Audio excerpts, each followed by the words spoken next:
If you're a Miami sports fan, then there's only one store to go to, and that's Caneswear at Miami Fanwear in Davie. They're your one-stop shop for all your Inter Miami CF, Canes, Dolphins, Panthers, and Marlins merchandise. They have hats, t-shirts, game day jerseys, and so much more. Located at 2511 South University Drive in Davie, and open 24/7 online at caneswear.com or intermiamiwear.com. Call them at 954-835-5597. Caneswear, the spot where Inter Miami and all Miami sports fans shop.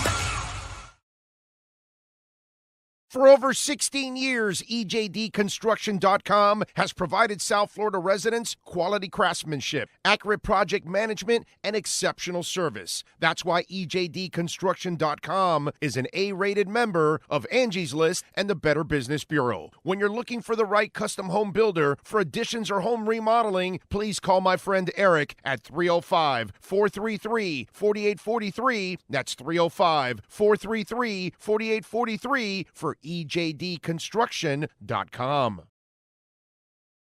There's no need to drive around South Florida wasting valuable time looking for a new or certified pre-owned Acura. Go to the #1 volume sales dealership in the Southeast United States. Craig Zinn's Acura of Pembroke Pines. Purchase with pace and space in a dealership tailored to your needs. From home buying to providing that personal touch. Contact the 2020 Satisfaction Award winner Craig Zinn's Acura of Pembroke Pines. 888-776-5123. That's 888-776-5123. Or visit them at 15601 Pines Boulevard in Pembroke Pines.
We are live. It is Tuesday night, Squared Circle Digest.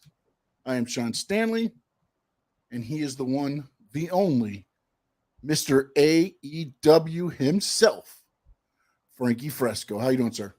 What's going on, Sean? What's going on, chat? What's going on, Florida Panther fans? I'm repping it tonight. Tonight, hopefully we can pull that one. 100%. I want to start the show because I don't think, I'm trying to remember now, we weren't on when the passing of the Iron Sheik, correct? That is correct. That happened after the show. That happened the next day. WWE Hall of Famer, Cheeky Baby, one of the best follows ever on Twitter. And sadly, he has passed away. So I want to send condolences out to him and his family. I'll never forget one of the first times I believe I saw WWE was when he beat Bob Backlund for the WWF title at the time when Arnold Skolin threw in the towel. And then that was the precursor that started Hulkamania, because then Hulk Hogan was the successor for Iron Sheik. And yes, Iron Sheik he was the heavyweight champion. He beat Bob Backlund. He was the WWF heavyweight champion. He's the one that passed the belt over to Hulk Hogan. A lot was said about that. If you've heard the stories, I don't know if you have or not.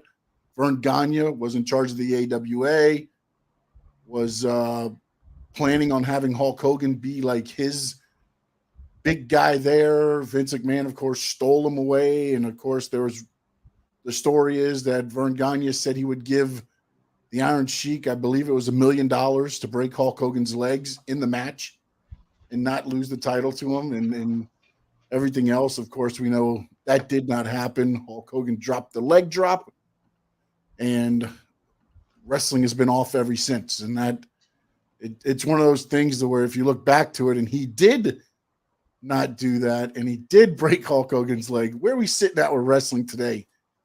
But again, the Iron Sheik was one of a kind. And man, I like the stories. And when you hear like how much of a family man he is, you know, you hear the stories, you know, everything he did, the craziness he did, you know, on Twitter and as a wrestler and everything else. And it's just, he's going to be missed, man. He's going to be missed. And you can't forget that he was, you know, another Olympic wrestler, gold medalist for his country of Iran. He was legit shooter, and he could, you know, he could lock you up, and he will be missed. And Frankie, I don't know if you have anything to add on to the Iron Sheik. I don't know how much wrestling you watched up to that point, or how much of the Iron Sheik you actually got a chance to see. Well, I did see a little bit of the Iron Sheik versus Hulk Hogan. And I do remember like I think they used to put the little promo and they'll put like main event and big letters. So that was pretty cool back in the day. And I also remember the Iron Sheik because he had an amazing stash. I mean, that was one of his trademarks. Yeah, I the thought that was boots, the shorts, pants, or whatever you want to call them. yeah, and his main entrance and everything, his actual attire and everything was really something really nice. My condolences to him and to all his family members and everybody, and to the wrestling community. You know, that's a legend that unfortunately everybody is gonna miss. And nobody forgets his Hall of Fame induction ceremony speech. Yeah, man, and the crazy thing about this whole thing is that as time keeps coming up, more and more we're losing more and more of these guys. You know, it's scary because, you know, so many legends. I mean, I know Jerry Lawler's been sick a couple of times. I believe JR was a little bit hurt. Was, you know, he's been suffering some stuff as well from time to time. So, and then you got wrestler like Ric Flair getting old, and you got some legends that are unfortunately, you know, might hopefully they don't leave too soon, but it's time is flying, man. We're getting much older, so it's The guys that we grew up on now are, you know, getting to their times, and then also, you know, they ran 900,000 miles an hour. It's a different era now, and all that. So, but again, condolences and my thoughts and prayers to the family of the Iron Sheik. And now the other one hit me a little bit harder this morning. There was when I started, he was a fan, and then he got trained actually at Body Slam University, which is now the CCW training facility, and that is Tony Garrido. He was known as the Pimp with the Limp, and he was born with cerebral palsy. He was at every wrestling show that I can remember, and he wanted to be a wrestler. He went and he got trained. He ended up becoming a manager. Never got a match, but he did become a manager. And then last night or this morning, I woke up and saw it surfacing on Facebook and around that he had passed away. So my condolences to him, his family, his friends, and just everybody that knew him. Because if you knew him, he put a smile on your face.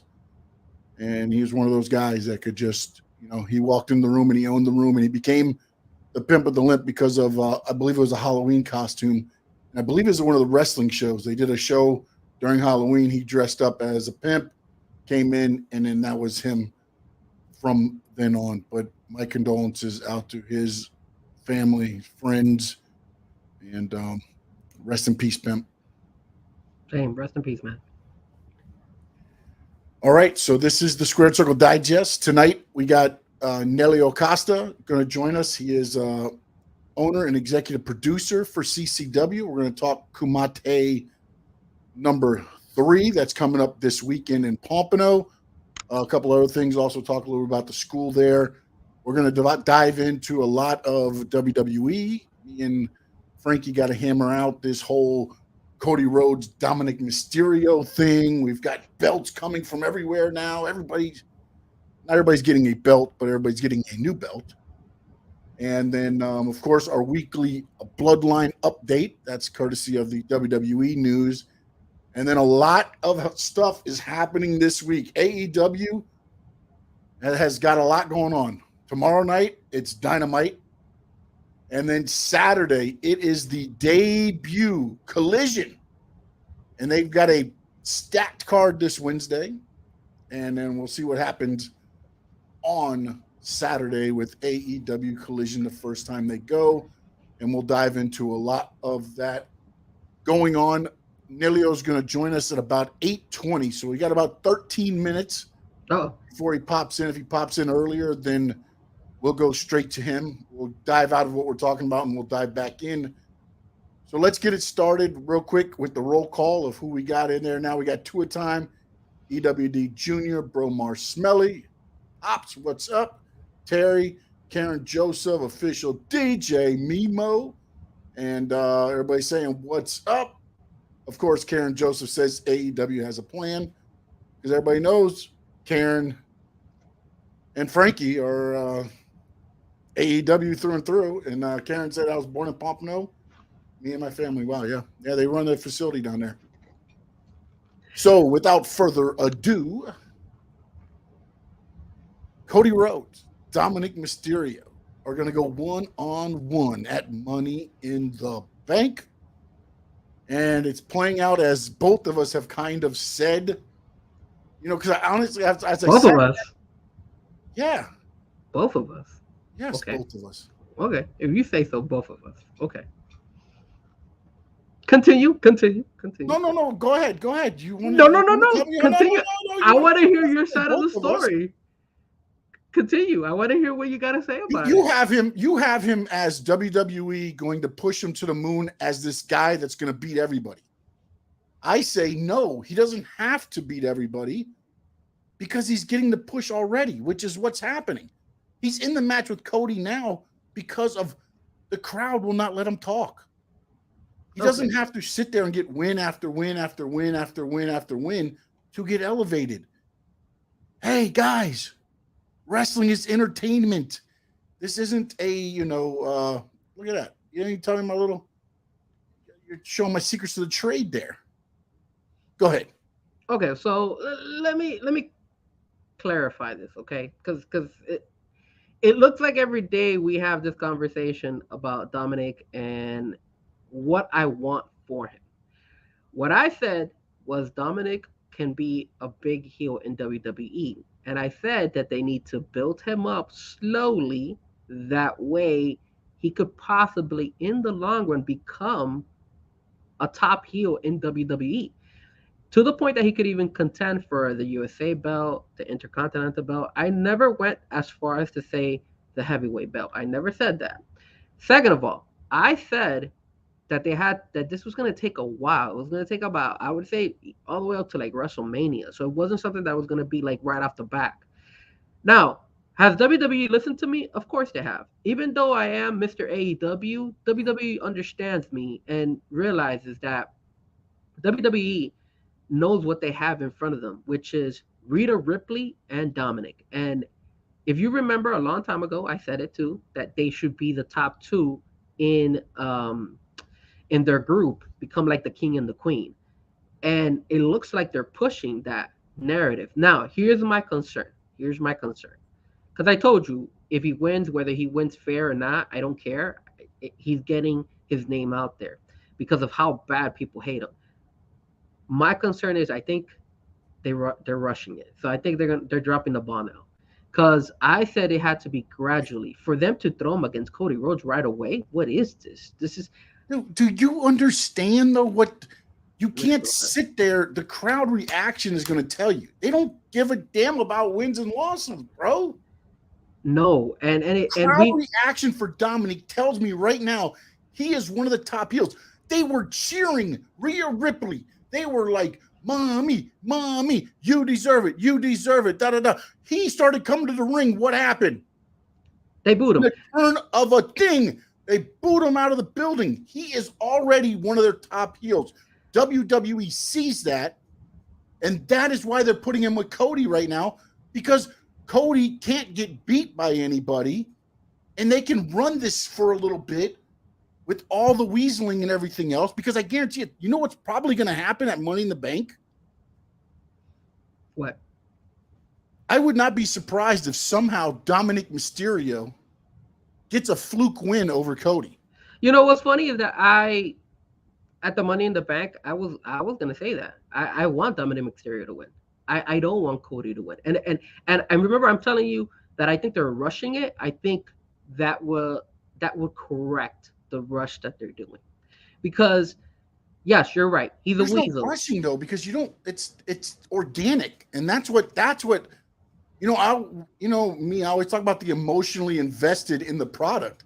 You can't get more emotionally invested than what they are right now in Dominic Mysterio. When you watch that and watch just the raw emotion that's coming from that's why he's getting put into some of these positions. Now, is he ready ring-wise? Look, Cody can probably get in there and wrestle around with brooms. So, again, not saying that Dominic is terrible, but sometimes when you get into these pay-per-view matches, you might have to elevate. And then also, Tua Time said something smart here, and Daniel Barry Sports, what's up, that, Brock might show up, lay out Cody, easy win for Dominic. That's another way to go about it. So, it's going to be. And I think Cody losing to Dominic won't hurt him if something like that was to happen. No, because ultimately, again, that's what I'm saying. This is one thing where they can keep weaseling it around to where Dominic, that's why I think what might happen at Money in the Bank, Rhea does something, he rolls Cody up somehow, gets a pin. Then they might run it back at the next one, and then Brock shows up. Now Dominic's beat him twice, but never really beat him, but gets 2 wins on him. And then Cody, because again, it's one of those things where they're going to build this Cody thing, to the tilt, and probably rightfully so. If there's somebody that can do it, it's him. I get a little bit upset where he's getting laid out every week, but if they do it this way, to where he's getting cheated and everything else, then you can do it. I don't want to see him get hit with 67 chairs, 62 steps, and then Brock Lesnar F5s him 3 times through a table. I don't want to see that every month. But if you're cheating him, I can get more behind that rather than him just getting laid out every month. Okay, so when it comes to Dominic, I agree with you that he is one of the top heels right now in WWE. But for me, is you can't be a top heel without having some type of recognition at the end for all that hard work you did as being the top heel.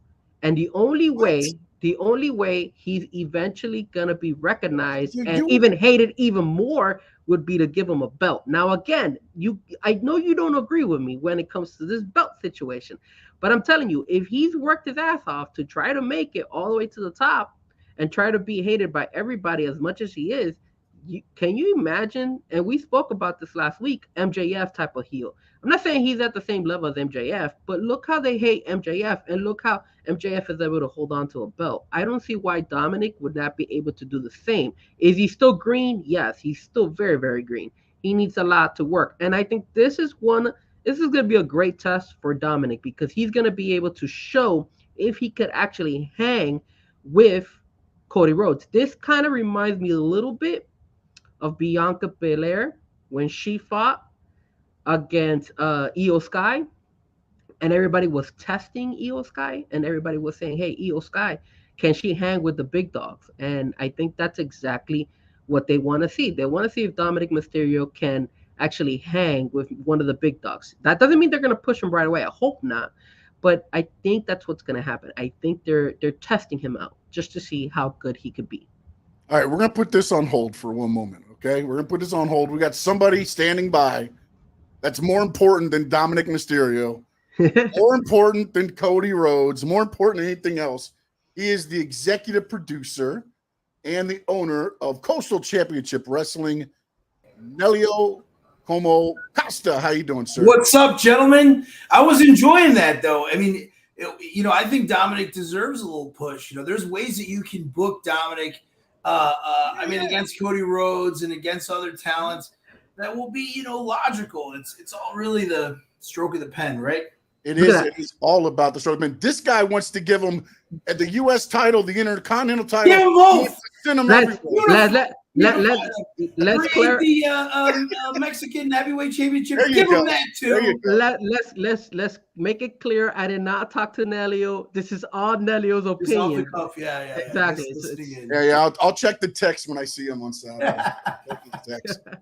And this Saturday it is, and I've been practicing this, Nelio. So hopefully I don't mess it up here. Kumate 3. Kumate 3. It is in Pompano Beach. Yes. Is tickets still available? That's pretty much. Yes. No. So front row is completely sold out. We will be in standing room by Thursday. So if you buy your general now, you can have that taken care of. It will sell out by Friday. So, but I'm excited. I mean, it should sell out. It's 6. I shouldn't say how many, but it's all matches in a steel cage. I might add something. And it's, we do it a couple times a year. So it's the Kumite. It's awesome. You got to be checking it out. And that is again Pompano Beach this Saturday. Pompano Beach at the CCW Arena. I'm here right now in the executive office of the CCW Arena. You can hear some you hear Gangrel teaching classes. You got the training going on in there. Yeah, right? You're going to hear some guys maybe yelling and screaming. I promise, I'm not hurting or killing anybody here. They're all learning to be professional wrestlers. No one is here against their will. They've all signed waivers. So if you hear any screaming and whatnot, but yeah, we're really excited about it. This is our third Kumite. Which is just a style we do monthly events. We call it Breakout here at the CCW Arena. They're really, really popular. But every once in a while, you want a little bit of the blood and guts. So this weekend, if you really want to see excellent hardcore wrestling, and it's crazy because you have a culmination of some awesome feuds going into this weekend as well. So it's gonna be awesome. Apparently, somebody just did a good spot in there because everybody's cheering. So let's get Very there. rare. Tell us a little bit, Kumate, how'd that idea come to be? I mean, as far as I was watching Bloodsport. Actually, I was in my shower and I was watching this YouTube video of this song from the 80s, like "There's No Easy Way Out." I was like, and then it reminded me of Bloodsport with Jean-Claude Van Damme, and that was about a guy named Frank Dukes who was in. Somewhere in Asia, Southeast Asia, and it was an illegal pit fighting tournament called the Kumite, based on a true story in which people would die, and it was like people were coming in betting and stuff like that. So I said, that's just its own type of vibe. I love cage fighting. I love combat sports. One of good friend of the company, a friend of myself, Mr. Dan Lambert, American Top Team. He's always around. So the idea was to create, a couple times a year, that vibe of that underground fight club. So that's what we've done successfully. Both Kumites sold out in its entirety. Doing an interview. Give me a minute. Sorry. Both Kumites sold out. So that was, so the third one's going to sell out. It's really awesome. All right, so Nelio, once again, thank you for being on the show. I became a CCW fan. One of my friends hit me up, and I see the anniversary over your shoulder. I see the yes. And I was interested. I got sold. The first fight I went to was the very first fight between Cha-Cha Charlie and Ariel Levy. Can you tell the fans that have never been to one of your shows, what do you guys do? What's so special about your show, and why should they attend? Because I got sold on that show. So it's really simple. So, you go to an independent wrestling show, maybe they have 4 shows a year. Maybe they'll bring like a guy like you might have seen on AEW Dark, or maybe they'll bring in a big name talent just for that one time, and you'll come and you'll go and you'll watch a couple of matches, right? Well, we do things completely different. Like, we are a professional wrestling company. We have sometimes 2-3 shows in a weekend. We have every single weekend is a show. And what we've done is we've kind of created the ability of territory wrestling is, Vince McMahon Jr. took power from his father, bought up all of the territories in the United States. And territory wrestling was, something that was incredibly popular. Like, people don't realize, there were events with thousands of people every weekend in certain cities. Every Friday in the Miami Beach Convention Center, there was professional wrestling that was there, and the story would move from Friday to Friday. And so we've created that again throughout the state of Florida and Tennessee And in that you'll be able to watch a contained story. If you come to Kumite, you're gonna have a blast. But if you come to Kumite and then you go to Port St. Lucie and then you go to Deerfield on July 30th, Port St. Lucie on July 1st, and then if you're going to go to Bash of the Brew, which is in July, and then you'll have Concord Kissimmee, which is the second Friday of July, you're going to see a contained story that you can watch across all platforms. So you know who Cha-Cha Charlie is. You know who his opponents are. You know who his opponents were, and you get to see that story unfold in front of you. And we just picked up like a really awesome group of loyal wrestling fans and non-wrestling fans, like, you know, that just come out and watch us. And it's really, you know, it's a tight, contained, a 2-hour show, 2-hour and 15-minute show. How I wanted to differentiate myself from an All Elite Wrestling and from some other, especially independent wrestling shows, was I thought of it like this: like if you're working in an office, right, and you love professional wrestling, and you meet a girl and she's cute or she's hot or whatever, and you want to take her out on a Friday night, I don't want you to be embarrassed to take her to CCW. Your intelligence won't be embarrassed. She will like the show. She will like what's going on. Like, you're not going to go in like, oh my God, like, you know, she's not going to look at you and be like, oh my God, why did you take me to this like place? You're going to see like really a fun narrative, awesome story. The wrestlers look like wrestlers. You know, it's something that I dreamed of like for years, and it's finally kind of coming through. So that's what differentiates CCW. You can come, you can have a good time, you can follow the story. You don't have to follow the story. There's something there. There's going to be something there that's going to spark the casual audience. And then, you know, maniacs like us three, like who wake up and we live wrestling and think about wrestling at 10 a.m. in the morning, you know, we're still going to be rewarded because a storyline is going to pay off in 8 months. You know, Venetius and Ariel Levy was a year of storyline that culminated in a match. And it was our biggest Bash of the Brew crowd. And it wasn't because Brian Cage was there. It wasn't because there was a big star there. It was because the people wanted to see the culmination of this story, you know. So professional wrestling at its best is just an amazing, you know, storytelling experience. But at the flip side, wrestling can't just be for the maniacs like us, which sometimes AEW falls into and Ring of Honor. Like, they cater to guys who just wake up thinking about wrestling, like, you know, whatever. So, you know, you can also bring casual people and kids and other people who are going to come in and see the show and really enjoy it as well. So that's what differentiates myself. That was the shortest way I could explain it. Oh, that was very short. The one thing I heard was that you wake up at 10 a.m.? No. I start thinking about wrestling at 10 a.m. Okay. All right. Unfortunately, I'm up much. I have a 3-year-old daughter who wakes me up. Oh, never mind then. You don't 45, and then I try to get her, you know, I never get her ready for school, I'll be honest with that. I just watch my wife get her ready for school. Now, one of the things that I wasn't able to make it because I was laid up, but Championship Wrestling from Florida, you guys, kind of a project started. But I wanted to go into this because you talked about CCW, you guys, the last territory. If you go to Coastal Championship Wrestling FL.com, you can see it all right there. But the one thing I noticed is that, as you were saying that, is that you have kind of set it back up to the touring loop. You're going to the same shows on Monday. I get it. Yeah. It's not Saturday. It's every Saturday and this and that. But first Saturday is always at Bash at the Brew. It looks like your second Saturday is usually Kissimmee.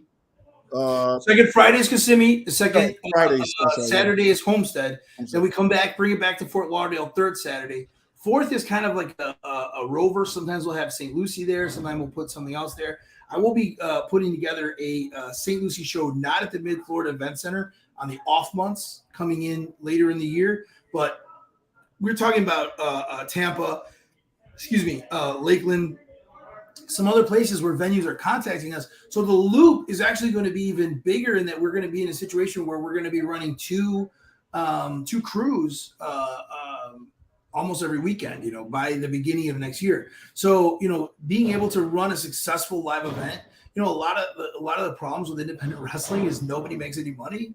Everybody loses tons of money. So people are like, oh, I love this promoter because he's just spending his hard earned income and throwing it away for us fans to like critique and, hate on his show. But we've done something to make luckily, like in Gangrel, David Heath has been a huge part of this.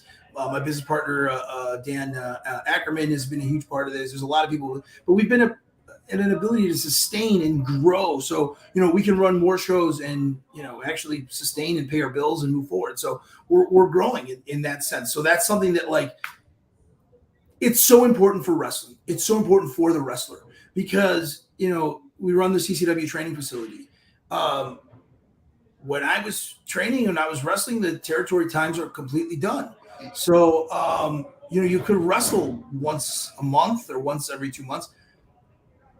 Now, my guys can wrestle 11 times, 9 times in a month, and the only way to get better is to do so. So I think you've seen that in that, like, a lot of our talents are getting to the next level, or not a lot, but a disproportionate amount of our talent are getting to the next level. And that's because they have the ability to work in front of real crowds. And we've had larger companies that have, we've spoken to, and that, I think you can see who they are, in an unofficial sense, that tell their talents to work on our shows because they want their talent to get more reps. So that's exactly what, that I envisioned, and hopefully hopefully you'll see more of that. Yes and no, because, when you bring in talents who work on television once a week and they come in and do, a loop, a 2-day loop or whatever, you do take, spots that they've earned, obviously, because they're, but you do take talent spots away from other guys who really bust their butts here, to grow on a grassroots level. So yeah. It's a loop. It's a huge loop. It's a territory. It's the last one too. Yeah, no one else. 100%. I agree with you 100%. Frank, you got a question, Frank? I'm sorry. Yeah, I wanted to ask you something. I am obviously Hispanic. I'm Colombian. So I know that some of your wrestlers, a lot of your wrestlers are actually from other countries. So I know like Ariel Levy, Alan Martinez, they're from Chile. There's also Chacha Charlie, who's from Dominican Republic, if I'm not mistaken. I wanted to ask you, besides the local wrestlers that come and get to your facility, how about the outside wrestlers? Any wrestlers that are from other countries, how do they hear from you, and how are you guys, is that something that you're working on and trying to bring some wrestlers from outside the country to kind of grow CCW more than other indie shows that are out there? That's a great question. So I'm Brazilian. So I have, I've known Ariel. Ariel grew up, I didn't grow up, but he told me the best wrestler in Chile was a gentleman named Alan Martinez, and he's right. So that was that. And you have Roma. You have Christy Janes, who's a friend of mine for a long time, also Brazilian. You have obviously Cha-Cha Charlie, Dominican Republic. We're in Miami. Like we're in Pompano Beach right now, but South Florida is the gateway from South America, Puerto Rico, into the United States, into the continental United States, Latin America. We're the gateway of Latin America. So yes, absolutely. Me personally, I've wrestled in Panama, which is an amazing country, Colombia, other places in South America, Puerto Rico, and so you just meet people who, you make lifelong partnerships. So when the time is right to call them and say, hey, we want to have an international flair, an international flavor, not just because we're in South Florida, because every wrestling company should. I think when you watch a group of talent, like we could run a World Cup tomorrow of every different country, and it'd be awesome. We could run like an 8 one-night tournament. I think I just thought of something. We could run an 8-man one-night tournament with a different country. Yeah. Excuse me for a second. We could run one of those, and it would be simple because even the guys. There are guys there training right now who are, originally from some different countries. But yeah, one of the other things has been how lucky I've personally been, or CCW has been, we recently we have a pending television project with a company in Los Angeles that we're still working with. So over WrestleMania weekend, we spent 4 days filming there. We've had reality show filming us, but not just that. Like we've had a lot of really cool things happen where our name is out there more. So you just have those people who want to come and train here, but also work those shows. And when you have those shows, when you have a 3-day show weekend, it's easier for a guy from Panama to show up and say, hey, I flew here myself and I want to get on 3 shows, as opposed to like I came here and I flew to get on one show, it's very difficult. And then the fact that they know that if they come here for 3 weeks, they can work 5 times versus coming for 3 weeks, training for 2 weeks, and working maybe one show in front of 12 people. They can work in front of an aggregate of 2,000 people over 2 weeks, which is meaningful as a professional wrestler. Like you have to, you kind of balance being a wrestling company with also like working with independent contractors. Those guys need their social media views. Cha-Cha Charlie needs to sell Cha-Cha Charlie merch as well. I asked him to push the CCW shirts, but he's got to sell his Cha-Cha Charlie merch, and he's got to get those new eyeballs on him, and at the same time, these guys are trying to get signed. We're lucky to have a very, very direct and interesting pipeline into both the All Elite Wrestling and WWE. And so when people come here, and Impact Wrestling, so if people come here, I know for a fact major people from AEW will see them, whether it's on a live wrestling or when you were actually there at the show. I know that if they come and they impress David Heath, Gangrel, or they impress us here, that there's a phone calls that can be made where they can get a WWE tryout. Like not as easy as it was a few years ago, obviously, because you have to be a D1 athlete and you have to be like whatever you have to be, but that's a possibility still. And then of course with Impact Wrestling, Scott D'Amore is a call away, a text message away. Does that happen a lot? Like you really have to come in and like blow everybody away for that to happen. But and with AEW Dark and Elevation basically going away, it's going to be a lot harder. But at the same time, it's still like you just need to be seen. If you can be seen on a live wrestling, if you can be seen at Bash at the Brew, for instance, like which has been just like people just watch that show. They come to that show. They see who's on that show. So you want to be seen so you can get to the next level. So there's all that there. So it's balancing that along with the company itself, making sure that the company itself is selling tickets and is making money so that we can continue to run shows and grow. Nelly, I want to ask you. How important is and I appreciate your time. I know we've kept you longer than what I told you already. So we're good. There's someone better be coming in to pay tuition. I'm just kidding. How important for you? I mean, because when I was coming up, it was Rusty Brooks. It was, a lot of veterans. And now you've got Gangrel. You've got Alex Chamberlain. I think who else was there that I saw? Eddie Valentine is one of the assistant trainers. Eddie Valentine, who's been doing that as well. How important is it to have the veterans there with these guys that are coming up? Because, I mean, the guys coming up that I saw at the show I went to was a little bit different than some of the guys I think that was coming up when I was kind of going out. Sure. You know what I'm saying? So it was awesome to see it, and it was just one of those things. And of course, ERA was kind of young. Ricky Martinez was young at that time when I was ending my run. They'd been going for a while already at that point too. But still 10, 15 years ago. They came in before they started shaving and everything else. Right. Guys there and everything else. But how important is it, do you see, for one, the veteran mentorship, and then two, the change that social media has had on independent wrestling and just in general, I guess. I mean, because compared to what it was, I mean, I get it. We had Facebook at the beginning of Facebook and some other things there, but nothing like what you. No, we're on a whole nother level now. Yeah. Well, just today, a little bit of inside baseball, but guys fighting on social media, and Dave Gangrel just had to tell them, like, you guys look like children, and so it's one of those things. Like, so there's two things. So to answer your first question. Guys like Chamberlain and guys like Jackal Stevens, Eddie Valentine, all that type of leadership that are here with the training is everything. Like it reminds me of the guys who used to smack me around and beat me up a little bit. Not to say that happens anymore. It really doesn't. Where'd you get trained at? No, I'm sorry.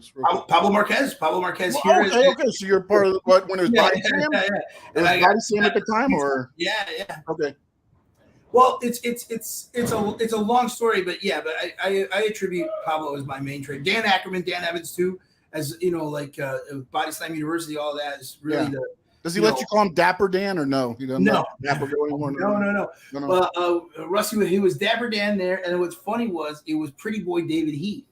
Yes. So it was like I think Rusty just gave guys like, here, you look like this. You're Pretty Boy David Heath now. You're What's funny is the guy I was trained by Cliff Sheets, which was trained by Rusty. Yes, absolutely. And they did the same thing. I was from the military. I couldn't run that well, so they called me Tank. That's hilarious. Exactly. Running the ring. So that's kind of, I mean, that's how they gave the name. It's exactly even the Market Crashers, which now, you know, Joey Bichetti and Sean and all that and everything. It was just, it's hilarious looking back on it now, but then now looking at what the opportunities I think that are there, and kudos to a lot of people, because a lot of people are taking advantage of those, but there's definitely a bigger opportunity now, I think, as far as selling yourself. It's not a, hey, let me get that VHS tape so I can record it, put it onto a DVD. So that leads exactly right into social media. So, you know, a clip of you working a match against most likely a signed talent somewhere is readily available to be seen by thousands of people, or millions of people, really. You can get those, like, you can get that in the hands of QT Marshall or Sanjay or Jerry Lynn, whoever needs to see that pretty easily. So that's a whole different ballgame than putting together VHSs and packages and finding who is okay. You know, it was I guess Finkel and you know, I forget who it was for years, was just watching VHSs in an office of guys and throwing them all away. I'm sure they, you know what I mean? So, but the problem is you make it easier, also makes it more difficult, because, okay, let's say you have 4 VHSs or 12 VHSs to watch. Now you have 1,000 wrestlers, you know, guys who started, stopped, their stuff is still out there, still sending booking requests and inquiries and all that type of stuff. So it is a whole different ballgame. But to go to like social media, like, so, you know, I love the fact that wrestling is real. It's still real to me. It feels real. When I watch a match, the only thing that really does take it out is if guys don't want to beat the other person. You know, there's a lot of things that I see in wrestling that's changed in a negative way. But the worst, I'm still, you know, and I think this might just be just who I am and my age, but I still never understand that disconnect, and I've been guilty 1 or 2 times, and it's killed me, of, you know, being friendly, and I'm lucky in a different way, because I differentiate. A lot of people don't even know who my character is versus who I am, which is very lucky of me. You know, like there's me and there's who this person is, right? So that's a little bit different than most people, but you know, when you're taking pictures and you're being friendly with the person that you're having a match or you're in a blood feud with, or, you know, it's very difficult, because, you know, you might love that person. You might be like, you might think that person is the best person in the world, but I still have that thing in my head where you want the fans to believe. And there are times we've gotten the fans to believe. There was a moment in not just the fans, there was a moment at my Miami Brewing Company a couple months ago, and I was in the angle, and we did something, and the security jumps over the rails, and I thought that fans had jumped in the ring in Miami Brewing. So of course I tackle security, and then the other security sees me tackling security, and I'm being dragged to the back, and you know, they're throwing fists, I'm throwing fists. It gets to a point where the managers, you know, the owner wasn't there, Pete wasn't there. Otherwise, I'm sure Pete would never have let us back to Miami Brewing Company. But Pete, but the manager comes up to me and he was like, "What just happened?" I said, "Guys, like, we're running a wrestling show," but they just felt that what had happened, it was so out of the norm of regular, I'm gonna fight you, or like, you know, like snide remarks, and it didn't look scripted, because that's what you like. That's what we're trying to do here. Yep. And to the point where the security believed that a fight just broke out during a professional wrestling show. Blurring that line, man. It's blurring the line. It was great. So that's what, like, and of course, like, I went to the security guys and I said, "Hey, I'm sorry, but this is awesome. This has been great. Like, thank you. Like, the audience right now is confused as hell because you were letting them in here. You don't work for us, and you were fighting me." So like, that type of stuff is like what I die for. So the social media has taken so much of that. and completely thrown it in the absolute garbage, you know. So that's kind of the negative part of social media. But we also, you know, we wouldn't have the crowds that we have if they didn't see the clips on social media. You know, like the time where casual fans would just see a flyer for an independent show at a gas station and just show up is gone. I mean, we still flyer, we still put up posters, but that time, like where you would see, oh, Scott Steiner's here just randomly and go to the show is not happening. You need to draw them. You need to draw them with an angle. You need to draw them with video. You need to get them with match cards, and you have to throw every bell and whistle at them. So it's good and bad. You know, it's good and bad. And the internet. One last thing about this: the internet. Like as professional wrestling, we're not just competing with wrestling. We're competing with Netflix. We're competing with like naked women, easily accessible, with like no passwords involved. And when I was a kid, it was a lot more difficult to see a lot of like stuff on the internet, right? Yeah. Video games, amazing video games, VR technology. So all of a sudden, you know, like people are like, oh, wrestling. No, not just wrestling, like everything, you know?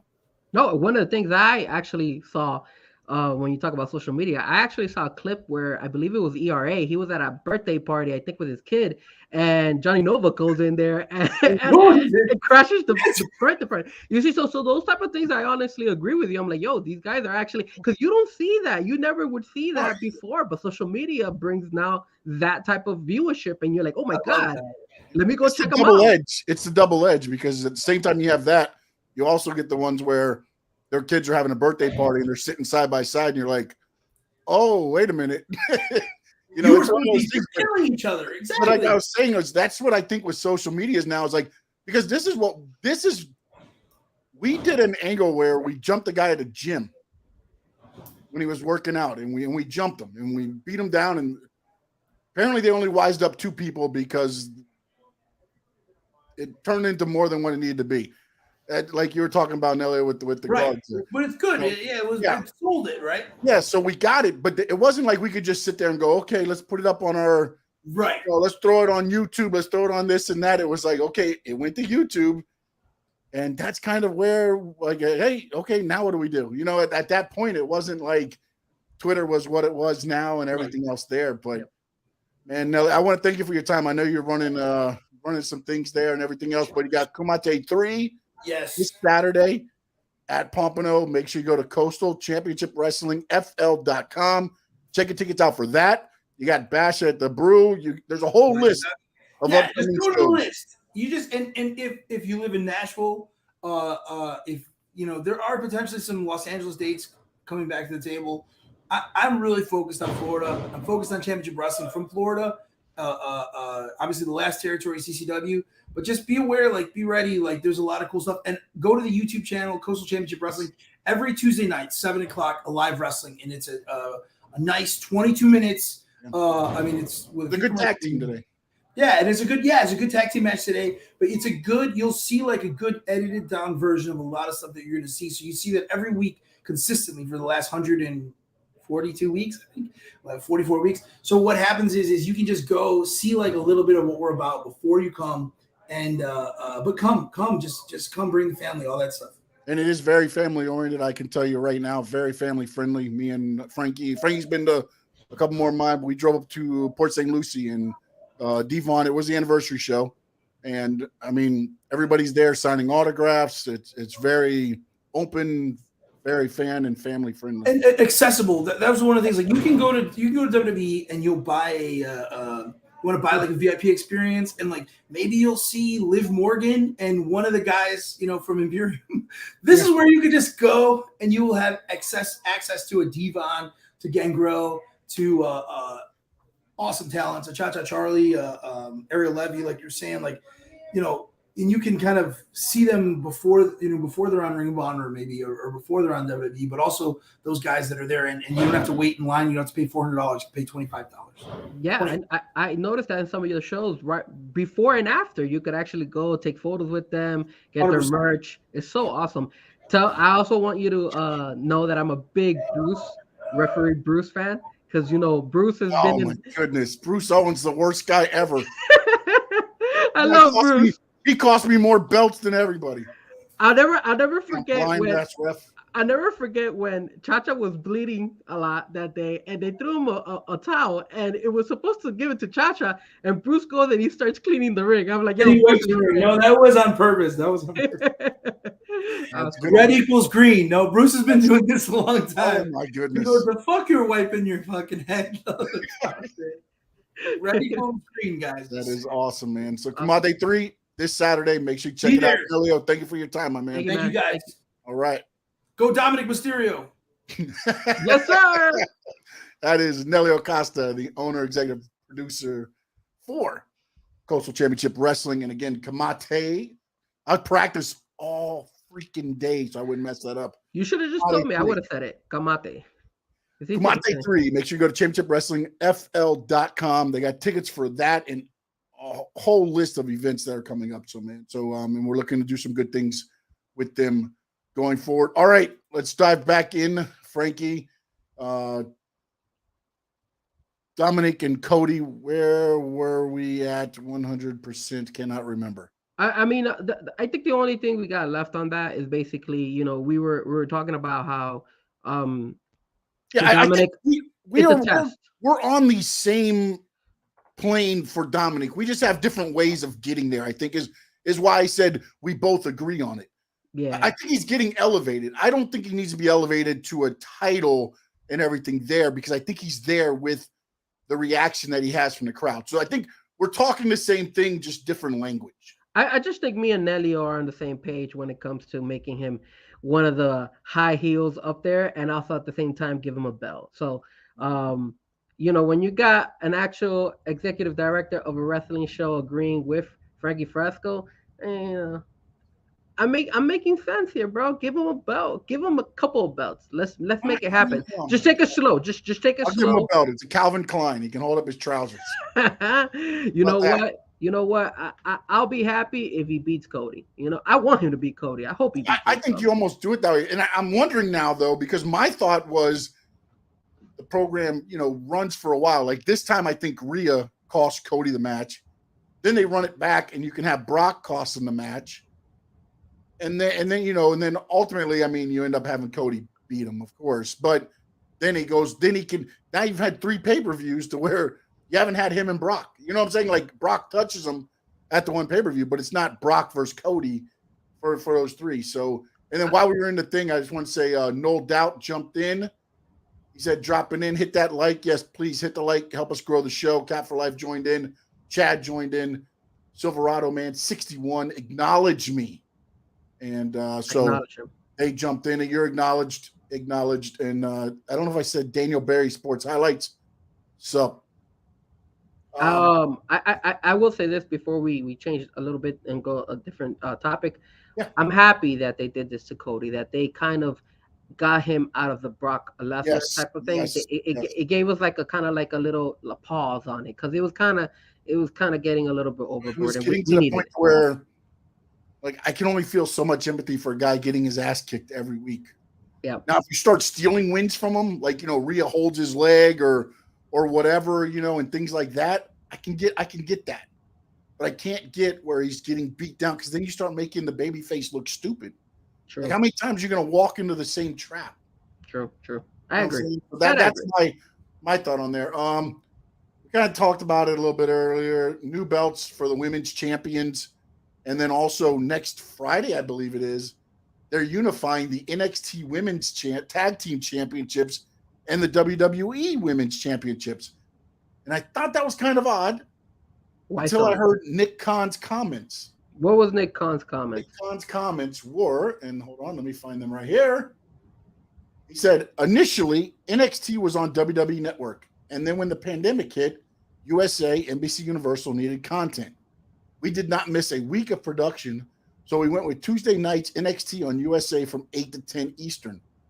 NXT ratings are also trending up, so that is going in the right direction. We think NXT has the viability to be its own standalone brand instead of just being a developmental territory system, a third brand, if you will, where you can see crossover from our superstars on Raw and SmackDown to NXT, while our young talent develops there. Once we get all of that situated, then we'll look at other nights of the week to develop new content as well. So ultimately, Triple H is finally going to get a wish that he started 3-4 years ago of NXT becoming the third brand, which would have been great when you had Adam Cole and Undisputed and all that there. But now it's making sense where you're throwing Baron Corbin down there. You've sent Dolph Ziggler down there. I wrote down some other names here. You've got Apollo Crews have been down there. Jinder Mahal. Mandy Rose went back down there.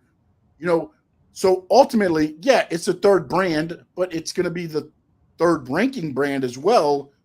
But now you're allowing talent that's not being seen on SmackDown and Raw to be seen there, at the same time helping develop the younger talent with guys and gals that have already been on TV, understand the WWE way, and now you're teaching it to some of the younger talent. So I thought that was kind of interesting, and it's kind of making sense to where they're kind of combining the women's title, because I think like the tag team titles, because they're going to keep the women's title on each brand, I'm sure.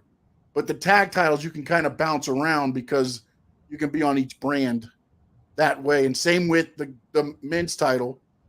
Sami Zayn and KO right now, they're going to be able to probably jump around, and we'll see what happens with that belt. I don't know. But if they go to 3 brands, I think that's what you're looking at. I'm not liking it, man. I'm not liking it. And the reason I say this is because, number one, I don't think that they have the same talent as far as like viewership, like when the Undisputed Era was going on. During that time frame, they run smaller areas. They run the smaller venues. They run the Watsco centers. They run the. I can see that.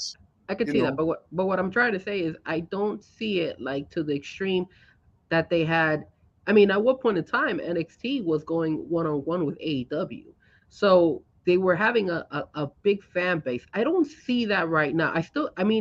Look, a couple of weeks ago we were talking about their pay-per-view or their live event, and we were criticizing how their live event was the same as their regular Tuesday night show. So I get it. I understand where they're coming from. They want to kind of make it their own brand, make it a third brand. Maybe they want to spice it up a little bit. I just feel that the talent pool right now, they're going to have to rely heavily on bringing some of the other people from the other, like what they did with Corbin. And but you have plenty of guys that you can bring, because there's a lot of guys not on TV right now. Cedric Alexander, Shelton Benjamin.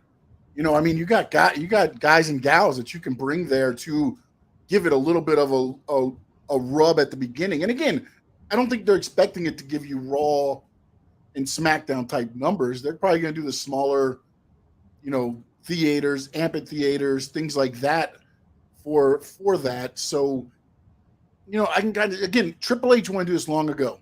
He did. Vince McMahon gave him 3 months. And when that 3 months hit, cut it. And when he cut it, he killed it.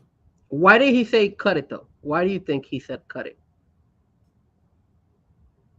Because Vince doesn't, again, when you looked at that talent roster, what on there said WWE? This is the one thing people never understand about Vince McMahon. If it's not Vince McMahon's idea, Vince McMahon will kill it. Yeah, but NXT is still WWE. I just think Yes, I don't but think Adam Vince Cole McMahon wasn't. True. Kyle O'Reilly wasn't. No, the wrestlers that were there were not, but that's the problem. Vince has an issue with that. But it's Vince had the NWO come in so he could kill them one last time, so he could turn Hulk Hogan back into the guy that he created. I think the reason besides that, I do agree to a certain extent that he does feel that way.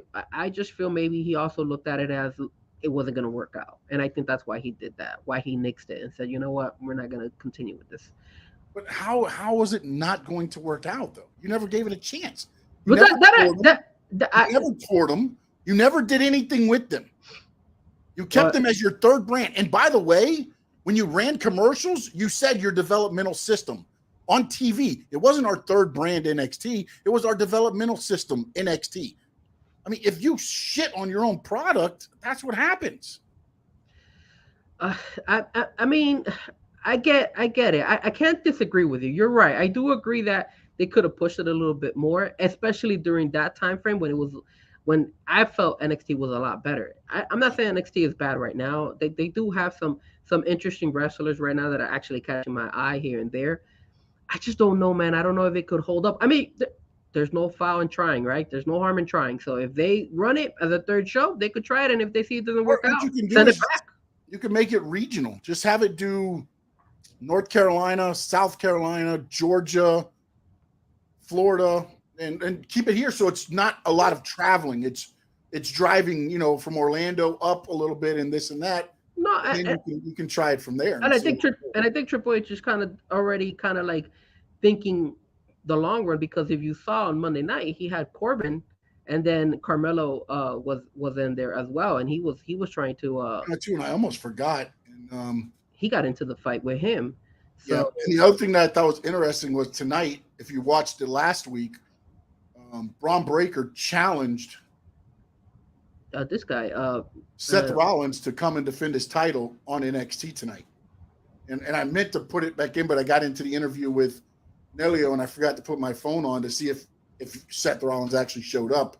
So if anybody's in there right now, don't worry about spoilers. Don't tell me, just let me know, did Seth Rollins actually show up to NXT? If Seth shows up to NXT, wow, that would be impressive. But that's what I'm saying. Like, that's what I think they're going to start doing to try to make this brand thing work. Well, Charlotte Flair has been on NXT a couple times too, right? Charlotte Flair was at NXT. Yeah, she won the NXT title from Rhea that one time. She was the champion for a little while, and then wrote it off there. Let's see. So another talking point. We can all probably argue about this stuff for years. And then the weekly Bloodline update. I thought it was great on SmackDown. Jay, the interaction with Paul Heyman, the story where he's like, Jimmy got mad because he knew the truth of Nicholas just said KO was at NXT.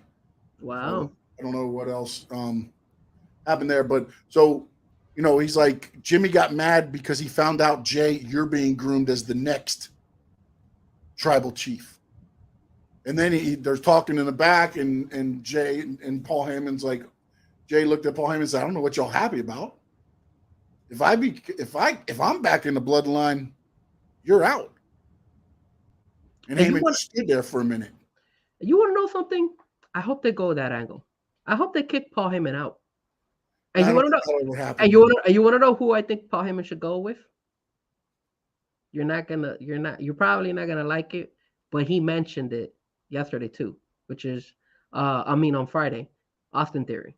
I think Paul Heyman and Austin Theory teamed them both up together, and then there you go, where you push Austin Theory to the next level. Yeah, but I think there's too much legs on this still right now to kick Paul Heyman out. Because to me, I think Paul Heyman's the cockroach. He's the last one there, hanging on to the tribal chief's leg as everything else is crumbling around. He's that cockroach that's still just there. That's Heyman. He's the Dominic Mysterio of the bloodline. I'll get out of here. If he's the Dominic Mysterio of the bloodline, then it makes sense for him to leave. Nicholas was saying KO was in NXT before. Oh, okay. Tonight. Okay. Sorry. I don't want everybody to jump over to NXT now and be like, "Where's KO?" In case, but I'm telling you, I apologize. I misunderstood. He jumped in as, I guess we were talking about the guys that had been in NXT before. Both. Yeah. So, but again, this thing has so much legs, and I don't think they've touched. They're kind of stringing along, because then also Jey Uso gets the match with Austin Theory, and then everything happens at the end.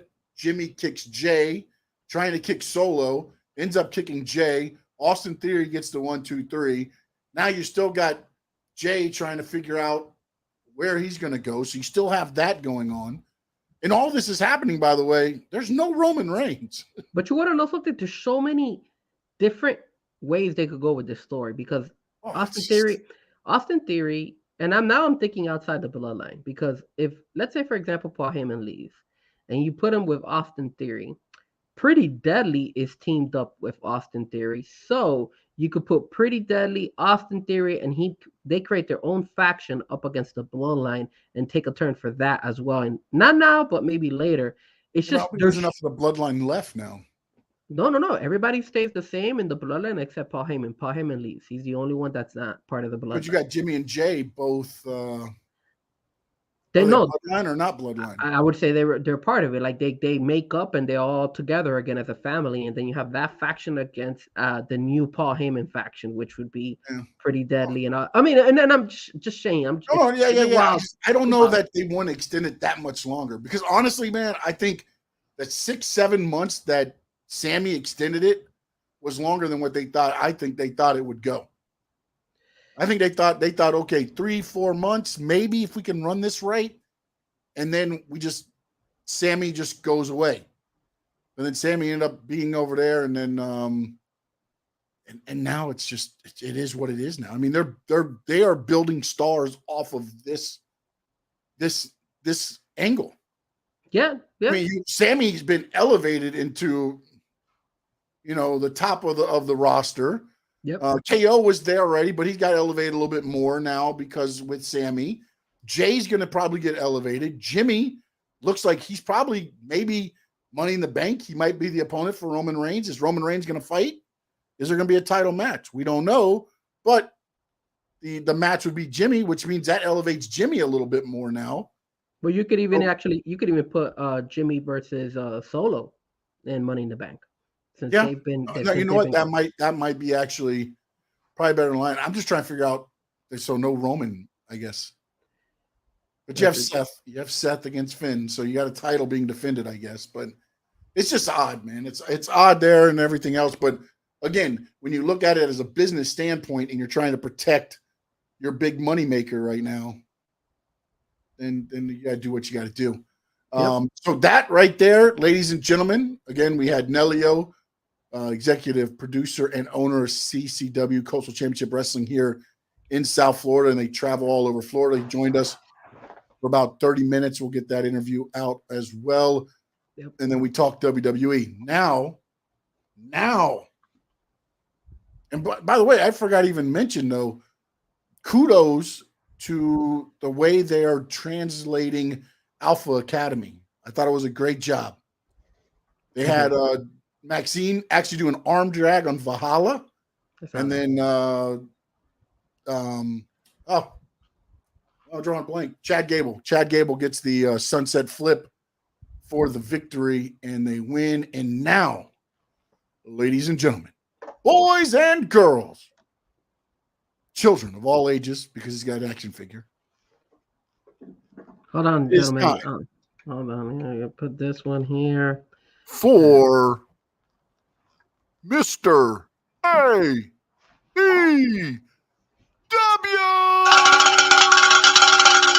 Yes. Oh, finally. we got a hit. We practiced that for 4 hours before the show. So it's that time, ladies and gentlemen, when we get into the real wrestling here. AEW, we finally have another big announcement that happened this past Wednesday. Collision main event Saturday. Yes, finally. Now they threw a curveball because we were all thinking it was going to be Samoa versus CM Punk, but they also included Jay White and Juice Robinson, and Samoa Joe versus CM Punk and FTR. Obviously, FTR, CM Punk, they're all buddies. They're all great. What you think about that main event? I think it's not a bad main event at all. It was good because that's kind of what we discussed when we were talking about it. We kind of both said, do they do one-on-one right away with CM Punk, or do they build it up? And we both thought they'll do some, but I mean, to announce it that far, I mean, what are you talking about? It's on Saturday. It's this Saturday. Yeah, but I would have been better off saying a tag team match, FTR against Juice Robinson, and then have them come out at the beginning, and then have Samoa Joe come out, and then add CM Punk to it. I don't know that I would have announced. Everybody knows CM Punk's going to be there. Mm-hmm. Why do you need to throw him automatically into the main event? As far as he's going to be in the main event. It's his show. You've already figured all that out, I guess. I felt like it was it's almost like anticlimactic now. I think they did it because they needed to sell tickets, and they're in Chicago. It didn't work. What are you talking about? They're doing great in sales when it comes to over there in Chicago. We're doing great. We're doing amazing. 8:00 this Saturday, guys. Tune in. Collision. Finally, we get to see the return of CM Punk. As a matter of fact, I will throw a nugget here. On last Friday, I was DJing at a club slash bar, you could say. And you know what I played? My brother wasn't there. I didn't tell him, but I played the CM Punk song, and the crowd went off. Like it went really well, to the point that next time I go and DJ again at that place, I will be throwing in the CM Punk song from here on out. That's how it In Living popped. Color. You're playing the In Living Color. It popped so well. Now, granted, I did play the Cody song as well, and I got a lot of people telling me, "Yo, change the song." So I mean, it is what it is. Next we have is Forbidden Door. We're a couple of weeks away from Forbidden Door, and we have some kind of like stuff stirring up. You know, Yeah. No, I like that card. it, It's one of those things for us fans, the ones that wake up 10 o'clock thinking about wrestling. It's gonna be great for us. like Great for Nelio, us. Oh, like us. So, but wait, again, CM Punk's name is coming back out again, and now CM Punk's name is being brought up to fight Kenta. Now, keep in mind, Kenta did go on social media, and he said that he is all for it. He wants to. who's hold on real quick. I'm sorry. Who's no doubt yelling at us? Get the mic centered. Is that me? Is that what is referring to me? Wait, is Because I somebody think your saying mic is centered, right? Mine's off the center, but get the mic centered? Centered where? You want me to center I it don't know here? who he's yelling at. He's yelling at one of us. I don't know who though. No doubt. I don't know. Maybe No he's a doubt. if he's yelling at me, it's because he's probably a WWE fan. Oh, that I think he's a Knoll fan. Oh my, no wonder why. And you know what's the worst thing about it is that you're a Kane and I'm a Gator, so it's like completely. All three of us are So he's completely yelling at different. all of us now. So he's like, get that mic centered. All right, go ahead. Finish up your story. I'm sorry, So man. Kenta, he's right now the New Japan Wrestling Strong Open Weight Champion. He's I saying had, center it so you can see the AEW sign. They can't I, see the AEW I sign. had, I had. Oh, they can't see the AEW sign. This one. Wait, There hold we on. go. There we Yo, see, look at my. That's what I love about the chat. Like the chat knows AEW time. They know it. Yes, you guys know it. It's only the guys. Why is it? Why is it that I see more and more comments on the chat when we talk about the AEW segment? It's because we love AEW and we know how strong and powerful AEW is little by little growing. I mean, we have a show now on Saturdays. Look at that. We got a show on Saturday. We got a show on Wednesday. We got a tape show on Fridays for Sean. You know, all this stuff is, bro, we're blowing up here. We go. got the show in England. Woo, over 60,000 tickets sold. Hard times, baby. Hard times. Look at that. Everything is working out. Hold on a second, guys. Hold on. You know, Christian Oh, here we go. Cage, There he is. my action figure of Christian right there. You know, we have so many things. My Adam Cole bobblehead slash action figure, because it is an action figure in my opinion. It's bigger than an actual bobblehead. So, anyways, I kind of diverted. Anyway, so CM Punk, he went ahead and he possibility to go ahead and fight Kenta. Now, Kenta, if you guys don't know, a lot of people probably don't know who Kenta is. Like I said, besides him being a wrestler over there in New Japan, he is very big over there and he has never faced CM Punk. But what Kenta did go online and he did say, yo, I'm not going to wrestle in Forbidden Door for free. You're going to have to pay me the money in order for me to be able to show up and do Kenta versus CM Punk. And also, CM Punk stole his finishing move. Exactly. So that's the biggest beef between the both of them is that, wait, hold on a second. CM Punk did not steal his move. He stole CM Punk's move. There, right there. CM Punk did not steal his move. He stole CM Punk's move, sir. Because who's the best in the world? CM Punk, not that guy. Anyways, so what do you think? Do you think it's gonna happen? Do you think TK is gonna go ahead and pay? Are they gonna pay this guy to come wrestle CM Punk, or is TK gonna act like a cheapo and just go ahead and say, screw it, we're just gonna go with somebody else? What do you think? Are you looking it up? Don't look it up. He stole CM Punk's move. Call it out. It is. It's right there, sir. It's right there. Also, in addition to that question, I do want to throw it out. I know I didn't. We had not spoken about it. My boy Ryback, he's doing his best to join AEW. Yeah, Ryback, feed me more. He actually went on social media and he's actually promoting that he fights against Goldberg. And remember, Tony Khan was having conversations with Goldberg about possibly bringing him on board. So can you imagine? Tell me, guys, you guys would not watch that? Ryback versus Goldberg? So here's what Bobby Fish said about it, okay? What did Bobby Fish say? Bobby Fish said, he's a hater, remember? With NBC Sports Boston, the 10 count. Because, he talked about Punk's AEW tenure with Bobby Fish previously in a match against Punk and revealed that Punk's attitude rubbed him the wrong way after their match. In a recent interview, he also brought up Punk's finisher. Fish brought up the fact that Punk is using the GTS as his finisher, which is Kenta's finisher, and now Kenta has weighed in. In his interview, Fish said, not to mention the move he finished me with, it's not his, it's Kenta's. Phil, you took a man's finishing move. Anyone who knows pro wrestling know that's effed up. We weren't even decent enough to change the name. When did he say that? Quote tweets it. Kenta quote tweets it. Hey, Bobby, you are 100% right.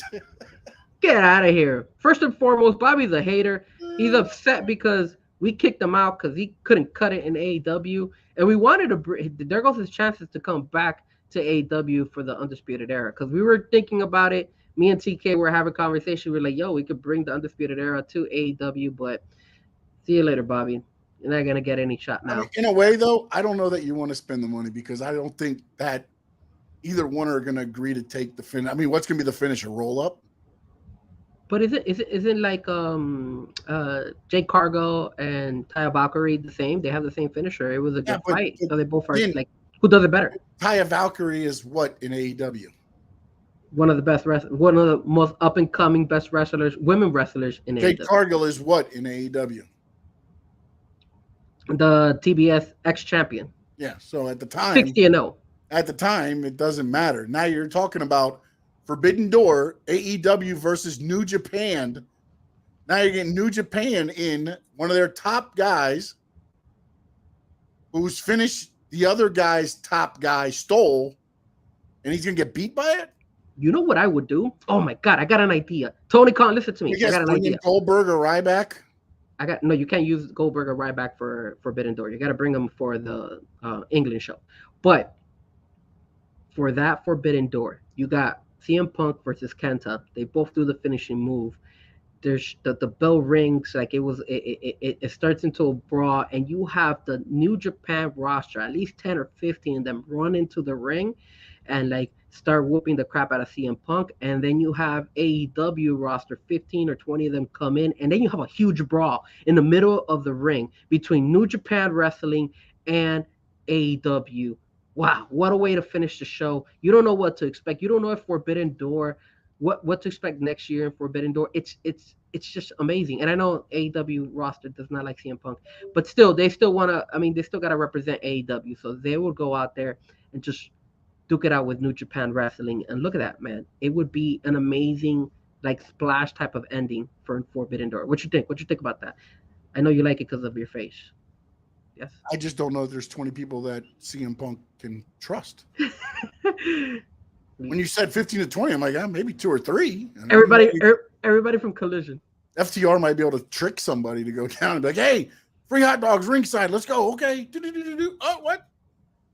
No, but I mean, look, again, if you do that match, maybe that's how you have to end it. Some type of thing to build it back up. I just don't know. But again, maybe that's why he's like, hey, I want a big bank. Give me a big bank, I'll take the finish. Because he probably ultimately knows CM Punk's just coming back. CM Punk's not getting beat. Pin me, pay me. Or you know what? Don't like DQ it. Like make it seem like it wasn't a fair victory. That way it doesn't hurt. I think at these matches, man, if you're doing these type of dream matches, you can't do a DQ. I mean, that's like unless you bring the whole roster coming in and protecting him, and then the AEW coming protecting CM Punk. But then you have to run it back like the next week. There's got to be a payoff somewhere quick. That's the only thing I was thinking about. Forbidden Door, the finish. That's what I Yeah, was that doesn't thinking. I work. was like, damn, I wish they would have. Unless, wait, but hold on, they still got the UK show. They still got the UK show, so they could possibly do something different for that. But see, I think the UK show is going to be Samoa Joe against CM Punk and FTR versus Juice and Jay. I think that's what this 6-man tag is setting up for that. And you want to know something? I think Tony Khan is listening to you as well, because remember, you were one that was criticizing, saying, "Hey, why is Jay White not being pushed?" And now look, Jay White is being pushed, and Yeah, and I mean, and he was in the main event with Ricky Stark the other there are a lot day. of guys on So the sideline that just don't make sense, man. And I get it. You only have so much TV time and you got to figure out. But that's one guy to me. You signed him and you brought him in, and like, you can't just be like, hey, go to the sideline now. No, man. You brought him in.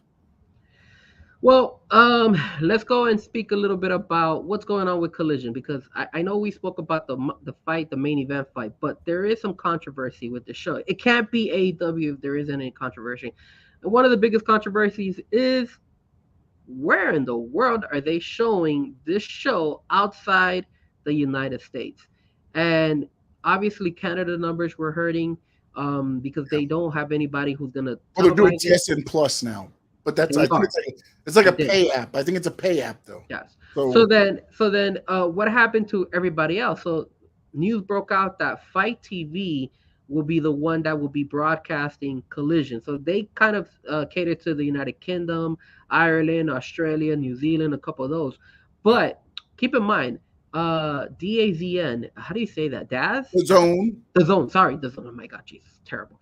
All right, the Zone. So the Zone is actually, they actually also have a contract with AEW where they actually show some of their wrestling shows on the Zone.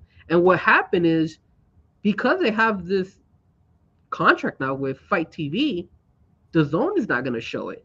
So what's going to happen? Like, how can you mess up this? How can you mess up your first show outside? Because Fight TV is going to stream 2 Australia shows and they're going to get money off of it. But what about the what 2 about the Australia shows are streaming for $14.99 a piece, or both for $24.99. There is a lot of AEW fans in Australia. I got a No, couple. that's why they're streaming those I have a couple. shows so you can watch back here in the States. Fight TV is going to stream them. So I believe that went into it a lot, because I guarantee it's not just going to be Australia shows anymore. It's going to be anytime they go international, they're probably going to stream and make money off of it. And that's a money maker. And it comes down to business. What about the other countries, though? What about expanding and showing the rest of the world But I think AEW? at this moment, look, people are watching in Australia. People are watching in UK. If they're hitting those markets, Mm-hmm. again, I said this about the other stuff. I feel like they've got to put blinders on and just focus right now, and just nail the UK, nail Australia. Once you get those nailed, then, okay, what's next? But nail those first. You've got them there. Nail them now. I got you. You've done great on your Wembley. You rolled it out. You've got like 60,000 plus. Makes sense. Now that needs to be a kick-ass. You need to perform. You need to hit a grand slam on that one, so that people don't feel, because those tickets were going for pretty penny too, by the way. It wasn't like, these people are just getting, they're not just handing these tickets out for free. They're paying some good money. You've got to nail this. You've got to hit a home run so that those 60,000 say, I'd go back to that every time. Well, I had told Sean that I wanted to go to the Wembley, but Sean didn't want to go with me, and he didn't want to fly. I don't travel that well, man. Ask O. I don't travel well. Sean, we have to travel when we're talking about AEW. You know this. I know. If it's WWE, okay, we could skip those. Actually, we also have. Are we gonna go to that WWE show in the Watsco? Yeah, I believe we are. Yes. Yeah. All right, we gotta get tickets for that. I saw the tickets. I'm sure they're gonna be. They're gonna be there. Trust me. Well, yeah. I mean, I saw some of them. It's a super show. It's fine. There'll be plenty of tickets. There'll be plenty of tickets. It'll look like an AEW TV taping. Wow. The only thing I love about those is like I always put out the pictures, and then I'm like, No idea when this was taken, because almost every time those pictures are taken, it looks like it's like either the very beginning or it's like the midnight when everybody's already left and they snap the pictures of the empty arenas. And I go back to when everybody hated WWE and Vince McMahon. Those were the pictures that were posted. It's those WWE has the same issues that AEW is having. You know what I'm saying? That's why every time I put out one of the pictures, I'm like, I don't know when it was taken, but here's the picture that was sent. No said I got burned for that one. Yeah, I did. I know, but you want to know something? You know what? Good or bad publicity? Hey, at least people are talking about it. So people could see that some of the shows are not being filled up like they're supposed to. But hey, No, whatever. It's not Still just. good. We'll But the still go. thing is though that AEW needs to learn, that WWE already has learned, is you sell certain areas first, and then you open up areas that aren't blocked off. Correct. Yeah. You know what I'm saying? That's the difference. AEW just kind of opens up, maybe not anymore. But what they used to do is pretty much open up every viable area, and then as they sold or whatever, that's what you got. The problem comes is that the one thing too, in that WWE did a great job at for the longest time, the whole section where the hard camera was, nobody sat in that section for the longest time in WWE. Then what they did was they went up about 20 rows, and then they started filling in behind that. But there used to be a time period where that whole area was, you knew when you went to it, that area was going to be blocked off. Damn. It's a way to set up for TV. You have to have the TV camera. You have to make sure nobody gets in the way of your cameras. True that. It is what it is. But yeah, man, besides that, last thing we want to talk about, and I'm just looking at the scoreboard right now. The Panthers are down 2-0, so that kind of sucks. No, 2-1 now. Oh, they just scored? Yeah. All right, cool. Awesome. Sorry, I'm like pimped out with my Panther gear today. No, 100%, man. I'm watching back and forth, buddy. Watching back and forth. Don't worry. So, last thing we could talk about, or we should talk about, is AEW Dynamite tomorrow, man. What a stack card! Yes. I am so excited about. Man, it's a pay-per-view style card, man. You have MJF versus Adam Cole. I think what they should do with that fight is kind of not let any of them win, kind of like DQ it. You have to remember, it is a whatever they call the WWE used to do this all the time too, and it used to piss me off. It's like a contenders match. If he wins, then he gets a shot at the title. Oh, okay. Yeah, I see it there. It says eliminator match. Yeah, that's what they call eliminator match. Okay, so then pretty sure Adam Cole will probably win that. Yeah. And then eventually that wouldn't be the fight for Forbidden Door. I guess that would be one of the fights that they would put in for the England show, which would make sense. It makes sense. And then you have Tony Storm, Sky Blue. My brother's a big fan of Sky Blue. Yeah, he's already got in there. Go Sky Blue. Yeah, he's a big fan of Sky Blue. I mean, I like the fact that they're giving her an opportunity. I don't think she's going to win, but I think this is the Io Sky moment for Sky Blue. This is her Io Sky against Bianca Belair. You talked about it earlier. I mean, look, man. My only problem with that whole thing is that Tony Storm sometimes, to me, a little clumsy in the ring. That's why I clumsy in the ring, so she makes the other people not look as great. She's a little bit, that's crazy, but I think this, I hopefully, again, Blue Sky does, like what WWE did with Io Sky, just so many chances at near fall, and then of course Tony Storm might hit her finish 1, 2, 3. Good showing for Sky Blue. Elevator. That is sometimes a problem I think that they had when Jade Cargill, and again, this wasn't the women's title, this is the TBS title, is that everybody was always getting squashed by her, and it never elevated anybody up to be a contender for a title. The closest thing to a contender, I guess, would have been Red Velvet at one point. Yeah. You know what I'm saying? So, I just hope they don't fall into that rut, because then you start hurting the division. And I think now the women's division kind of fell down, and now it's starting to come back up a little bit. It's not zooming up. It's inching up, but it's getting better to me watching the women's division in AEW. Especially with Willow winning the belt. It didn't have to be like that, but it did. She won the belt for Mercedes Moné, so that helped her a lot. A lot of people are you know what's funny about it is that now she can actually get elevated because nobody thought about her as like, hey, a title contender. But now you could start like Yeah. building her up because people are tuning in. She got a pop when she fought a couple of weeks ago on Rampage. So Yeah. I think the problem is they haven't built the ladies up enough to where, other than Britt Baker, Hater, Thunder Rosa, Sheeta, like you have those as like, okay, when they go, they might win. Everybody else, it's like, okay, this they're gonna lose. Yeah. They haven't elevated anybody to where it could be like Sky Blue, the surprise. Yeah. That happened at Rampage. It's kind of like, oh, wait a minute now. You know, but what I feel like they could do more of those moments. Hold on a second. How did you find out that Sky Blue had won? Were you watching the show? No, I knew Thursday after they taped it Wednesday. Oh, yeah. Okay, funny.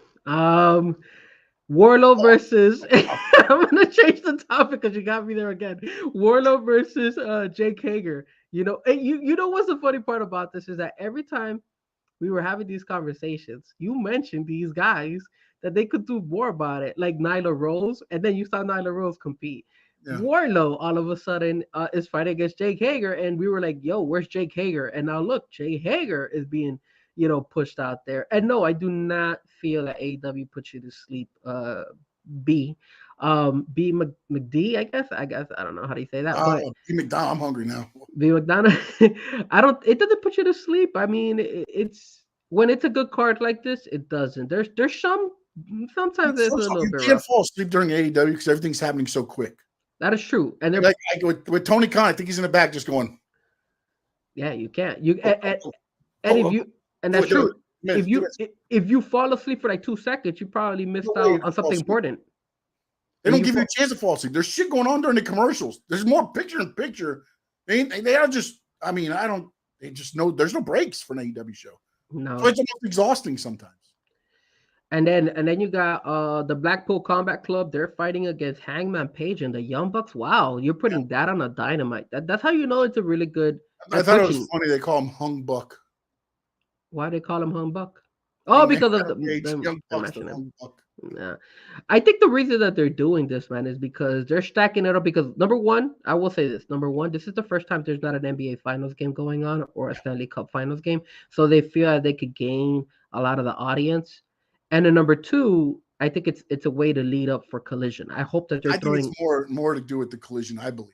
I no, and Collision than the other one because look, man, I mean they didn't do terrible with the Dynamite numbers.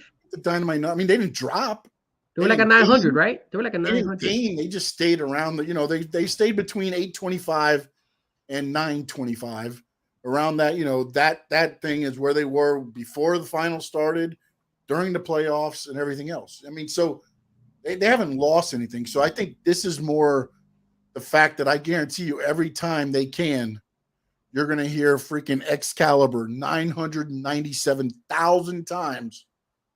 Don't forget this Saturday on TNT AEW Collision, CM Punk and CMFTR take on.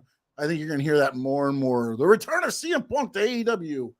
You're going to hear that so much on AEW Dynamite.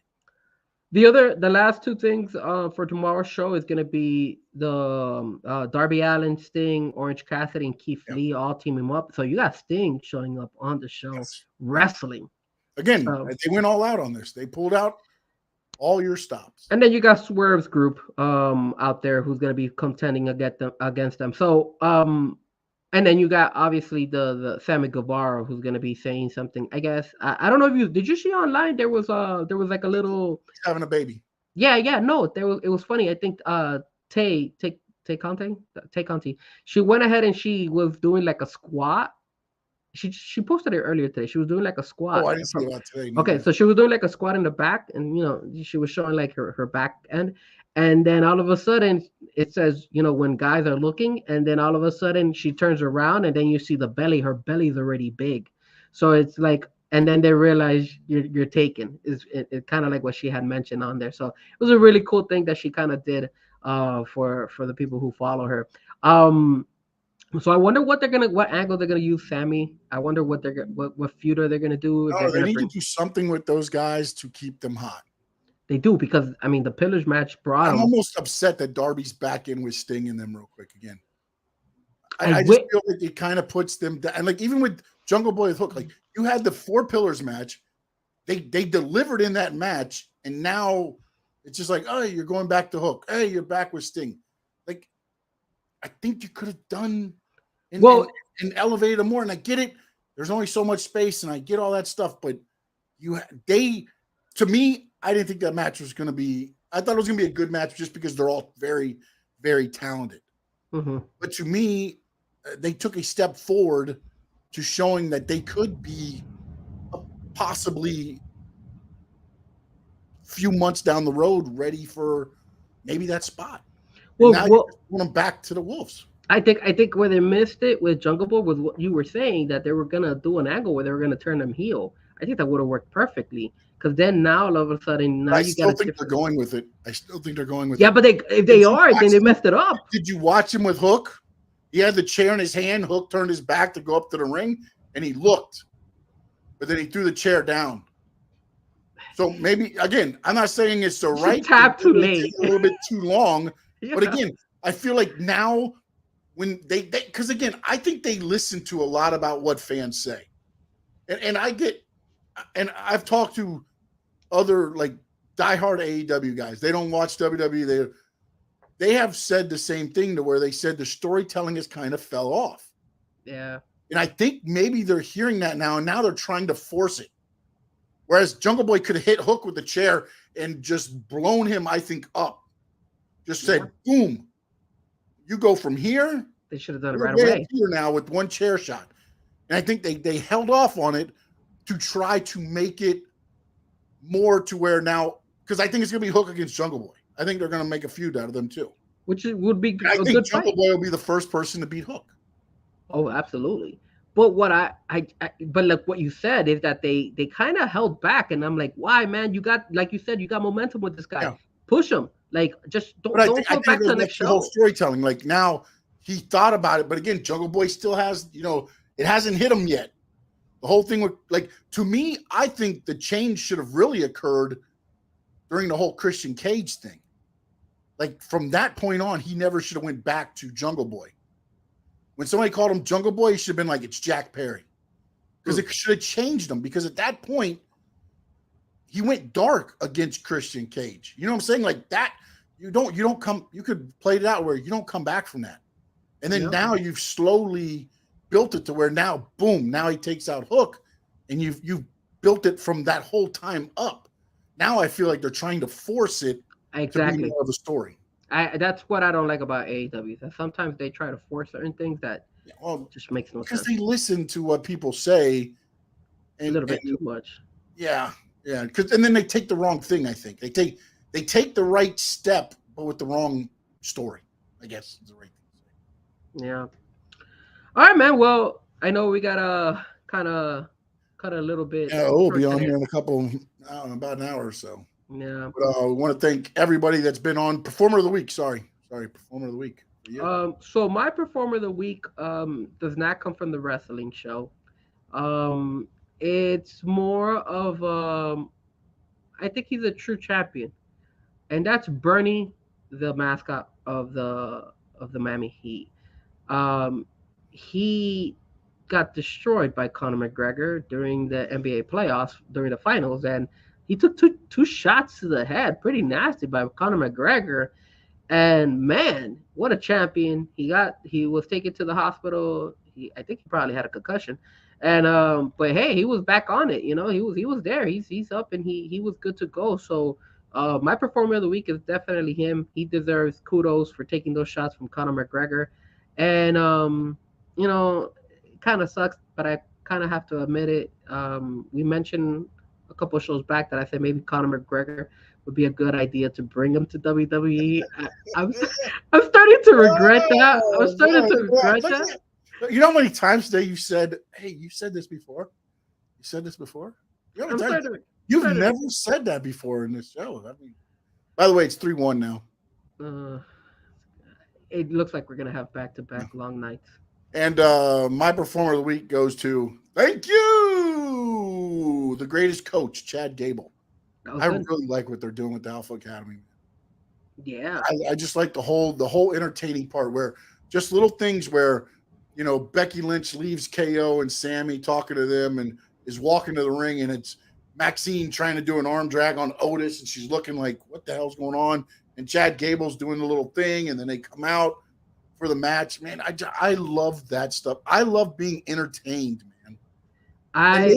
You know what? And I'm sorry to go here, but maybe that's why AEW sometimes doesn't hit me in the right spot. Why you say that? Great. Wrestling is great. There's no entertainment. You like the funny things in wrestling as well. I like the whole build-up. I like being, entertained. I like the good wrestling. I think both shows are great wrestling-wise as far as the talent in the ring. But I think AEW doesn't do enough of the entertainment part. You know what? They focus more on the wrestling part than what WWE does. I'm gonna agree with you. I think they do focus on the wrestling, and you want to know what they also kind of do? They also focus a lot on taking jabs to each other. Like, you know how they always like, oh, whenever they're in the ring, they'll be like, oh, this or your mother or whatever. Like, they do a really good job with those, but there's never like a little section in AEW where you're like, oh man, it's gonna be a lot of night. Hold on. Let me see if I could give him some good luck. Let me switch up my head. Go. Hold on. There we go. Now the luck's changing. Try to switch up my head. We did this at the game the other day. We were like, me and my brother were like, oh, maybe we could give him good luck. So we were changing hats. We were putting the towels on our heads. We were doing everything to try to give the Panthers a chance to win. But man, it's a little bit rough for the Panthers. They're just, man, the Vegas Knights are just moving the puck so freaking. I don't know enough about hockey to know whether it's bad play by Panthers or great play by Vegas. But Vegas, man, they make it look so simple. The last two goals have been looking very just good puck movement. And that's your Panther talk on Squared Circle Digest. Well, I will say this. When I went to the game, we went to game 4, the defense was terrible. And the defense struggled. And I told my brother, I was like, look, they left them. There was multiple times right down the middle that the defense just made the wrong line changes, or they would go ahead and just leave somebody wide open and shot. And even though Bob got scored on, there was plenty of times that he saved the Panthers from getting destroyed. So, yeah, they've got to move in from side to side. I mean, the puck was all the way, I believe, they were coming which way? I think to the left, and the puck movement got all the way to the right where they scored the goal. I believe that's the way it was, pretty much, yeah. So, wow. And the Panther players are diving to try to stop. It's just so damn good, man. Just, hey, it is what it is, man. It's a long night again, all over again. Weren't supposed to be there, buddy. Enjoy it, man. Yeah. And for all the people like, oh, South Florida, 2 teams both lose. So where's your team? And wait, unless you're Vegas or you're Denver. I also want to ask something to the chat, guys. Go ahead. Let me know, because you guys know that Big O gets on every Wednesday, and I always send him an AEW matchup of who's gonna win. So what I'm gonna try to start doing is on Tuesdays, and remind me, Sean, I'm gonna start asking the chat which fight we should ask Big O to pick. So the fights that we have for tomorrow, we spoke about them: MJF against Adam Cole, Warlow versus Jake Hager, Tony Storm versus Sky Blue. I'll leave the other ones because these are the 3 single matches. So these 3 single matches. Out of those, though, I think MJF against Adam Cole is the one. So we should give the other 2. What was the other one besides Sky Blue and Tony Storm? The other 2 was Swerve's group versus Darby Allin, Sting, Orange Cassidy. That might be but I think Sting goes over on that one. But which one would be good to ask Big O? Well, you got to think about music. So you got Swerve Strickland. So that'd be the rap group. Darby Allin's the punk grunge. You got to think how O would break it down. So you got the punk grunge group with Darby Allin against Swerve and the rap group. But I think it's too many people for Big O. Yeah, but it almost reminds me back in the day when WCW was doing. Did you remember WCW when they had Master P?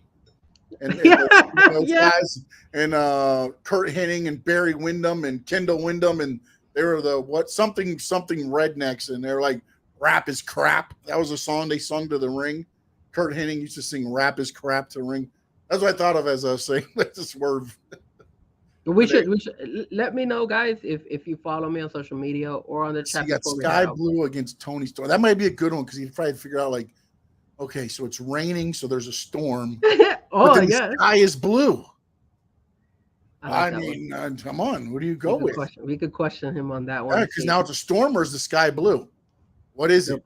We have to watch him break it down. All right, we'll go with that one. We'll go with Tony Storm and Sky Blue tomorrow. Tune in to Big O, see what his theory is for who's gonna win. He, of course, remember his wrestling knowledge is amazing. So, it's so amazing how he works it out. And usually he's right. It's so hilarious how somehow he can work it into a concert that he went to in 1975 and be right with a wrestling show from 2023. I love the way that every time I send him the message and then the next day he won't talk about it, or the very next day, once he sees my name, he's like, "Oh, did I pick the wrestling?" He's like, well, what's funny is usually what I'll do is when we go to the casino now, he asks me, and then when we get there and I'm like, "Oh, yeah, you won."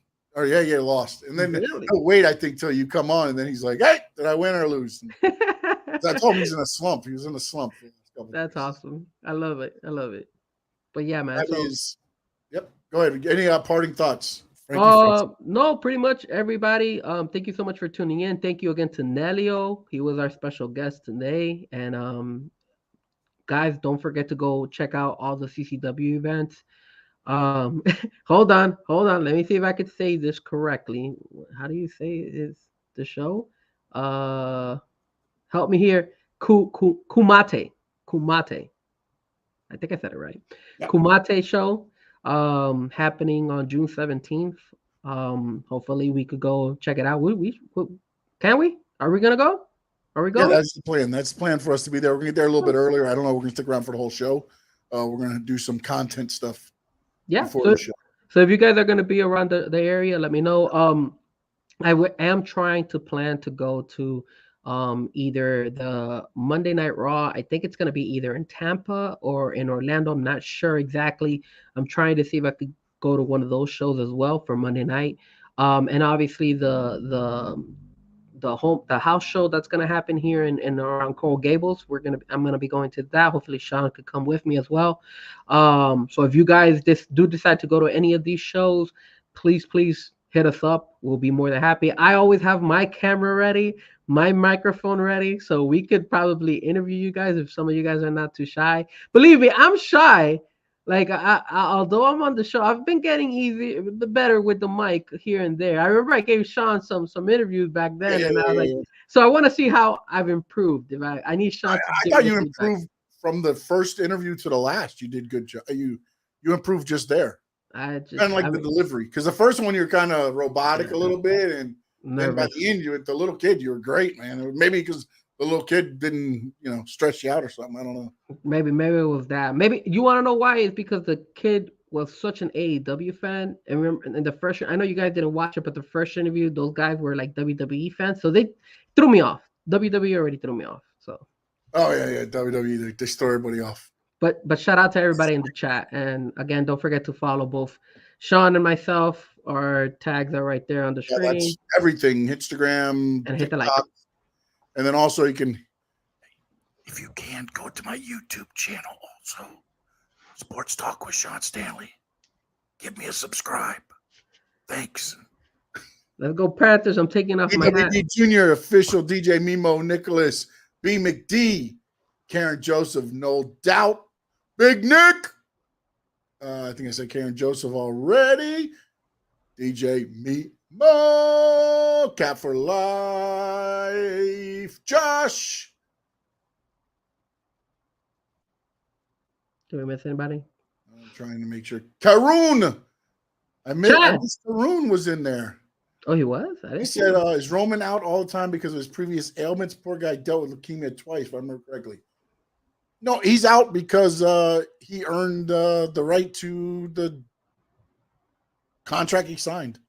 So that's pretty much why he's out. I mean, he's dealing with that stuff. And then also he's got to be careful with what he does. And so that's pretty much what he's doing there, Karoon.